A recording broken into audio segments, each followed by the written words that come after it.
अखंडमंडलाकारं व्याप्तं येन चराचरं तत्पदं दर्शितं येन तस्मै श्रीगुरुवे नमः। अज्ञानान्धस्य लोकस्य ज्ञानाञ्जनशलाकया चक्षुरुन्मीलितं येन तस्मै श्रीगुरुवे नमः। अध्यात्म विश्व विज्ञान यूट्यूब चैनल पर उपस्थित अपने सभी प्रेमी पाठक मित्र आचार्य गुरुजन और हमारे मार्गदर्शक प्रेरणा स्रोत आदि सभी का हार्दिक अभिनंदन अभिवादन और समादर करते हैं। मित्रों, किसी भी कक्षा में जब विद्यार्थी पढ़ने जाता है तो शिक्षक उसे 1 और 1 2, 2 और 2 4 इस प्रकार क्रमशः पढ़ाता है। आगे चलकर उसी विद्यार्थी ने किसी संस्था में गबन कर लिया तो क्या उसके लिए उस शिक्षक को हम जिम्मेदार ठहरा सकते हैं कि इसी शिक्षक ने उस विद्यार्थी को गिनती सिखाई थी? गिनती सिखाई थी व्यवहार के लिए। अब आप उस गिनती का क्या उपयोग करते हैं ये तो आप पर निर्भर करता है। उसी गिनती से आप लोक व्यवहार कर सकते हैं, कोई व्यवसाय कर सकते हैं और उसी गिनती से आप धोखाधड़ी और बेईमानी भी कर सकते हैं। उसके लिए शिक्षक को जिम्मेदार ठहराना कोई नहीं चाहेगा, न कोई ठहरा सकता है। उसी तरह इस अध्यात्म विद्या को देना ये उस शिक्षक का, उस गुरु का कार्य है। और वो कार्य उस विद्या को देने के बाद उस गुरु का कार्य समाप्त हो जाता है। फिर उस गुरु ने यदि यही अपेक्षा की कि जीवन भर वो 1 और 1 2 ही सीखता रहे और मेरे पाँव पूजता रहे और मुझे जिसे कहते हैं कि सम्मान देता रहे और मेरी सेवा शुश्रूषा में ही लगा रहे, तो ऐसा कैसे हो सकता है? क्योंकि आगे का जीवन उसका स्वतंत्र होगा। वो अपने उदर भरण के लिए कुछ करेगा, परिवार के लिए कुछ करेगा, देश के लिए समाज के लिए कुछ करेगा। वो केवल गुरु के पांव पकड़कर ही बैठ नहीं सकता, क्योंकि व्यवहार में उसे उतरना ही होगा। और व्यवहार में उतरने के लिए ही सभी विद्याएं निर्मित हुई है। कोई भी विद्या ऐसी नहीं है कि जिसे प्राप्त करके मनुष्य एक स्थान पर बैठ जाए, क्योंकि सभी विद्याओं का अंतिम ध्येय व्यवहार होता है। उसी तरह अध्यात्म विद्या भी वही निकष लेकर चलती है। अध्यात्म विद्या हमें समझाती है कि इस विश्व में कोई भी पदार्थ दूसरे पदार्थ से अलग नहीं है।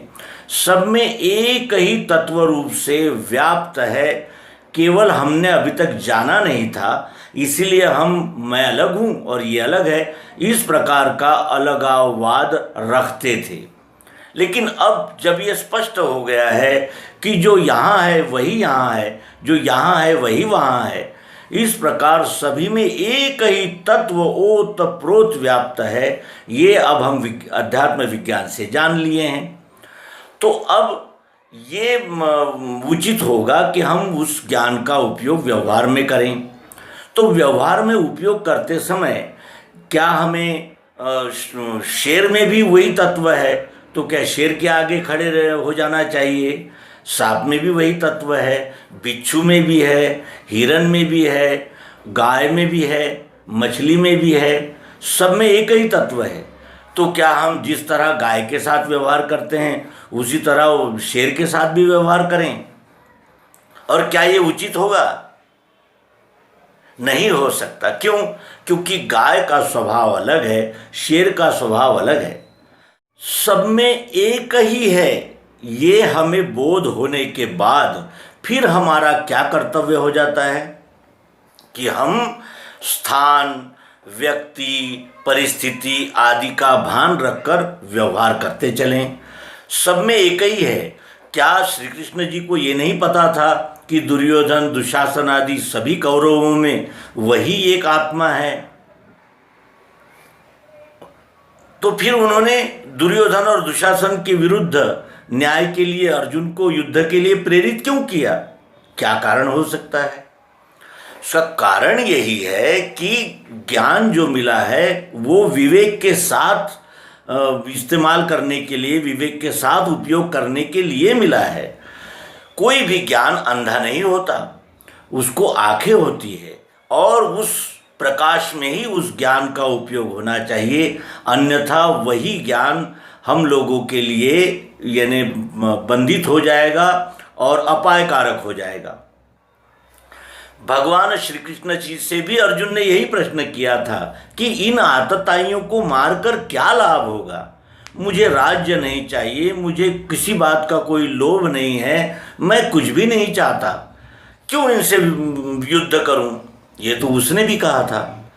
और वो ये सब कहते हुए ये निश्चित हो गया कि अर्जुन लालची नहीं था, अर्जुन कामी नहीं था, अर्जुन किसी का हक मारना नहीं चाहता था, बल्कि वो इतना उदार हो गया था कि वो यानी युद्ध भूमि छोड़कर चला जाना चाहता था और दुर्योधनादि कौरवों ने किए हुए पक्षपात और निर्दयता के सारे व्यवहार भूल जाना चाहता था। लेकिन भगवान श्री कृष्ण जी ने उसे भूलने नहीं दिया। क्यों? क्योंकि जब व्यापक हित का प्रसंग आता है तब ये ध्यान में रखना पड़ता है कि किसने क्या किया। हमारे कर्म के अनुसार ही हमारे साथ कैसा व्यवहार होना चाहिए ये निश्चित होता है। वही सिद्धांत इस जीवन में भी लागू पड़ता है। क्या हम सारे जीवन भर जिस गुरु से हमें ये ज्ञान मिला उसकी चरण धोते रहें, उसके चरणों के पास बैठे रहें, राम और कृष्ण का नाम जपते रहें, लेकिन राम और कृष्ण का ज्ञान गुण चरित्र हम यानी उसका यानी जिसे कहते हैं फॉलो नहीं कर सके, उसके अनुसार न चल सके, तो फिर उस राम कृष्ण के ज्ञान का क्या उपयोग है और उससे क्या साध्य हो सकता है?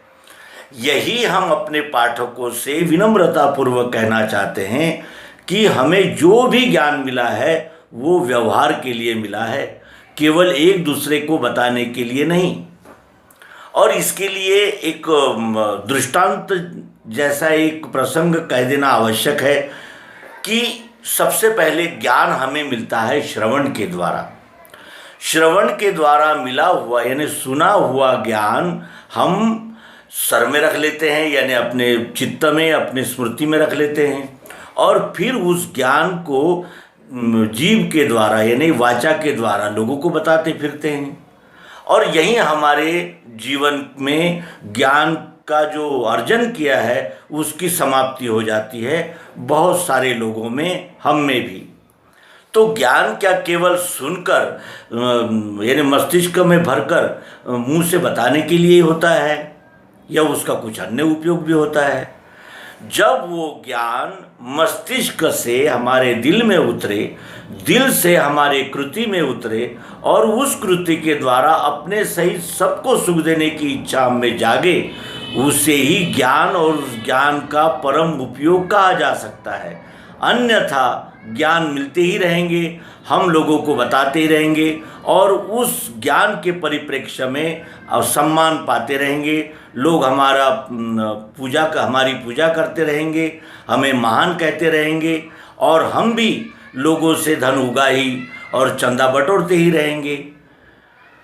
क्या इसीलिए ज्ञान विज्ञान प्राप्त होता है? भगवान श्री कृष्ण जी, भगवान श्री मायानंद जी, भगवान श्री राम, इन लोगों ने जो ये ज्ञान हमें अपनी कृति और ज्ञान यानी जिसे कहते हैं देशनाओं के द्वारा दिया है, वो किस लिए दिया है? उपयोग के लिए दिया है और उसका उपयोग व्यवहार में करना ही अब हमारे जीवन का लक्ष्य हो जाना चाहिए। और यही बात अध्यात्म विज्ञान के लिए भी लागू पड़ती है, यही बात अध्यात्म विज्ञान के लिए भी फिट बैठती है कि हम अध्यात्म विज्ञान को प्राप्त करके उस ज्ञान के प्रकाश में मानवता की सेवा में जुट जाएं। केवल उस ज्ञान को पाने पर इस यहाँ से मुझे ज्ञान मिला और वहाँ से ज्ञान मिला, तो मैं उन्हीं के चरण स्पर्श करता रहूँ, उन्हीं के चरण धुलाता रहूँ और वही मेरे आराध्य बन जाए और मैं केवल उन्हीं के ध्यान में समय गुजार दूं, ऐसा कहने से न हम अपने परिवार की, समाज की, देश की कोई मैंने सेवा नहीं कर सकेंगे। और भगवान श्री मायानंद जी चैतन्य कहते हैं कि इस ज्ञान को नित्य शाह अपने स्मरण में रखकर इसे जो पाठ में लेवे चित्त से, इस ज्ञान को चित्त में रखना है और निज कर्म में उसका उपयोग करना है। तो इस तरह कोई भी विद्या उपयोग के लिए मिली है, हम इस ज्ञान के प्रकाश में अपने कर्म करें और अपने सहित सबको सुख शांति का कारण बने, यही सदिच्छा और यही इस अंक का मंतव्य है कि हम ज्ञान का उपयोग कर्म में करें और उस ज्ञान कर्म के संयोग से हम भी सुख पाएं और सबको सुख देने का प्रयास करें। और इस सुख देने में जिसे हमें सुख देना है वो किस स्वभाव का है और उसका बर्ताव क्या है, क्या वो समाज विघातक है या समाज प्रबोधक है या समाज का पोषक है या विध्वंसक है, इसका निर्णय करते हुए भी हमें व्यवहार करना होगा। हमेशा हम सबके साथ सरीखा व्यवहार नहीं कर सकते। समदर्शित्व और समवर्तित्व इसमें अंतर होता है। सब में एक ही परमात्मा है, एक ही तत्व से अनेक प्रकार के बर्तन, जैसे मिट्टी से अनेक प्रकार के बर्तन बने हैं, उसी तरह आत्मा ने ही अनेक रूपों, रंगों, आकारों में अपना अस्तित्व सिद्ध किया है, अपना अस्तित्व प्रकट किया है। लेकिन सुराही से हम ईंटों और खपरेलों का काम नहीं ले सकते और ईंटों और खपरेलों से हम सुराही का काम नहीं ले सकते। सबका स्थान, कर्म और दिशा निश्चित है, उसी दिशा से हमें उस वस्तु के साथ उपयोगात्मक प्रयोग करने होंगे और तभी हमारा जीवन सुखावह हो सकता है। और इस तरह समवर्तित्व और समदर्शित्व, इसका भेद जानकर ही हमें कर्म क्षेत्र में उतरना चाहिए। यही संदेश अपने प्रिय पाठकों को देते हुए इस अंक को समापन करेंगे और आगामी अंक में सर्वांग योग युक्ति एज इट इज, जैसी है वैसी ही अपने पाठकों के सम्मुख रखने का प्रयास करेंगे। धन्यवाद। नर्मदे हर सद्गुरु भगवान की जय, विश्वरूप परमात्मा की जय। ओम शांति शांति शांति।